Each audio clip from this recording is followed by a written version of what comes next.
The Wuhan COVID-19 virus pandemic is more or less driving people nuts. There's a palpable fear in the air that is driven by the constant news reports of infections and death from the disease, information overload, unverified statistics, ignorance, and the lack of faith and/or belief in a higher power, among other things. I decided to address this matter after I woke up from a dream in which I met a childhood friend and schoolmate who I saw in my dream looking all forlorn and in deep concentration as I flew overhead during a skydiving base jump in the Blue Mountains of Jamaica. Yes, you heard me right. I was flying like a bird. I know you all have questions about this weird dream of me flying, but that's one of the privileges and the benefits of dreams. You get to do crazy things and live to talk about them. Incidentally, and yes, we are still in the dream, the decision to go for a base jump in the mountains was prompted after witnessing a massive gathering of women at some kind of recognition and awards ceremony. The meeting was characterized and dominated by an air of doom and gloom about the whole pandemic situation. So I guess I figured out what was going on and decided to go for a flight to ponder over things and clear the depressive thoughts.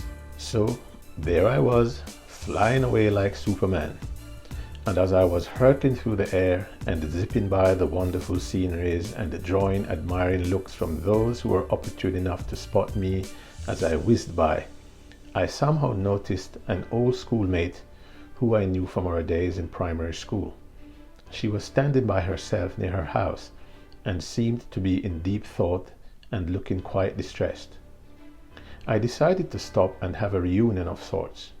Now, at this point, I can't recall me deploying my parachute to make the stop, so maybe my wingsuit was of top-notch quality that gifted me the capability to land with pinpoint accuracy without the need for the chute. But hey, I will not question my dreamt-up superpowers.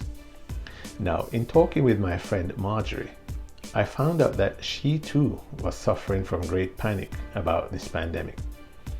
This was driven mostly by information overload, uncertainty about the future, scare stories, mistrust of the intentions and motives of some of the key players, and not knowing who or what to believe anymore. And it was further compounded by the fact that her beloved husband was not very well and susceptible to becoming one of its victims. We started to chat, and somehow I woke up and I quickly decided to journal this encounter. Now, as far as I'm concerned, this dream could just as well be a case in reality, except for the part about me flying willy-nilly around the place. I've grudgingly conceded that any attempt at defying gravity in a bird-like manner is inherently beset by the assured promise of reuniting with the ground, probably at a velocity that is not compatible with life. I have no yearnings for such an outcome. Now back to reality. As is the case in my dream, the whole world is being panicked into a corner, just like how lions would panic a herd of wildebeest in order to pick off a meal or two. Now, if any of you have ever watched any of those nature videos, you would probably surmise rather quickly that the wildebeest is not the brightest of the animals that roam the Serengeti. But their great numbers, along with their daft behavior, seem to give away clues as to why they occupy the lower end of the food chain. And so, it is not entirely accidental that I choose to use this animal and its seemingly at times ridiculous and lemming-like behavior as an analogy for the present-day human condition and behaviors. From casual observations, it would appear that humans are now under a sustained assault by an enemy, real or imagined, that has sought to try and pick us off in alarming numbers that is very difficult to comprehend by simple minds.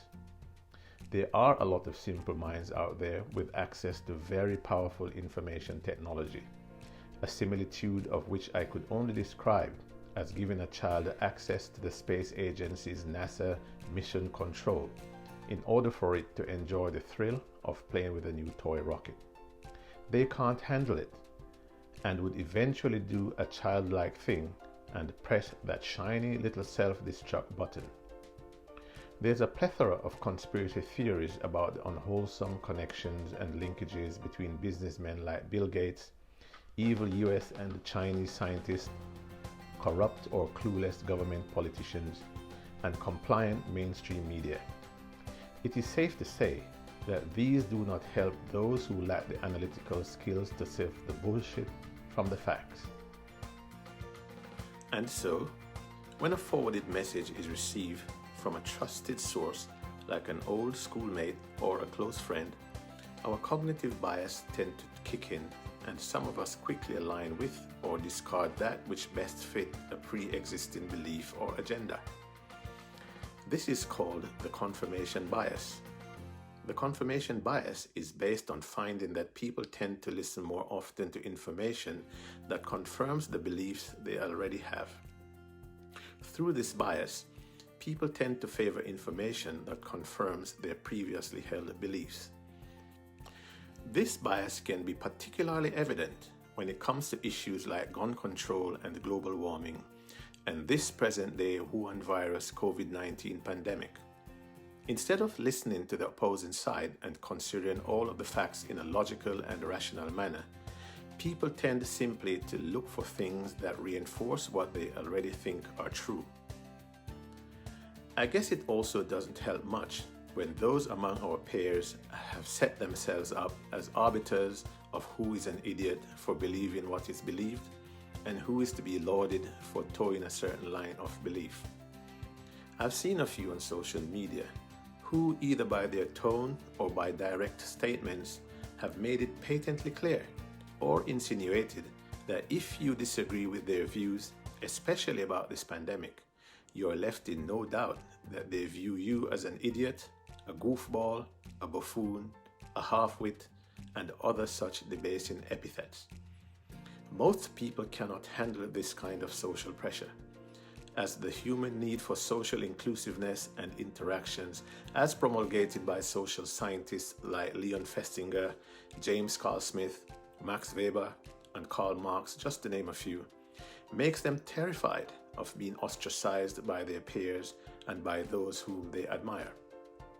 So it is not unusual to see on the social media posts of some respective thought leaders comments and thoughts that lead off with subtle suggestions that if you disagree with my post, then you are an idiot at best. Therefore, with all these kinds of unwanted pressures on the individual today to conform and run with the herd, it is unsurprising that the great majority are easily panicked, and this is what we're witnessing today. But my message of hope to you all is this: stop the blasted panicking.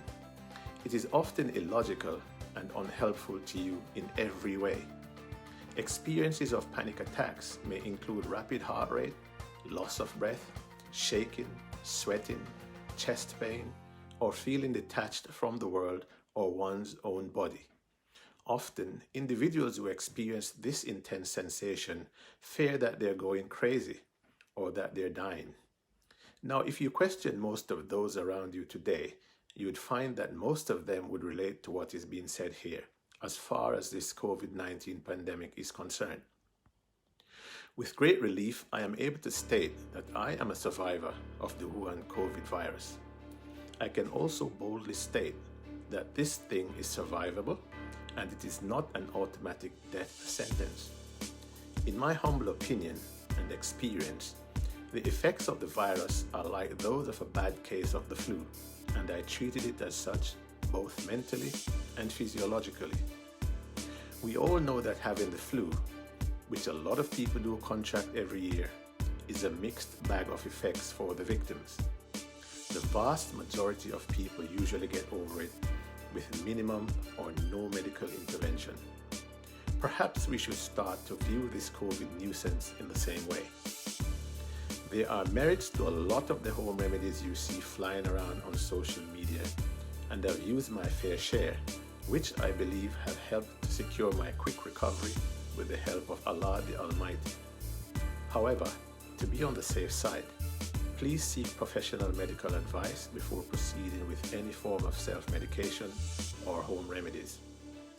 In closing, I implore you to stop worrying yourselves sick about this pandemic. Here's a little publicized fact. Far more people have survived and have recovered from the virus than those that were killed by it. Just like the great outbreak of the Spanish flu earlier in the 20th century and other similar attacks on our health, in the inimitable words of the advisors to King Solomon, and this too shall pass away. Our Creator has informed us that after hardship comes ease. So let us bear this temporary hardship with a measure of calm. Those of you from the faith community should continue to keep the faith and renew your faith and trust in the supreme power. Don't panic. Stay healthy. Be safe.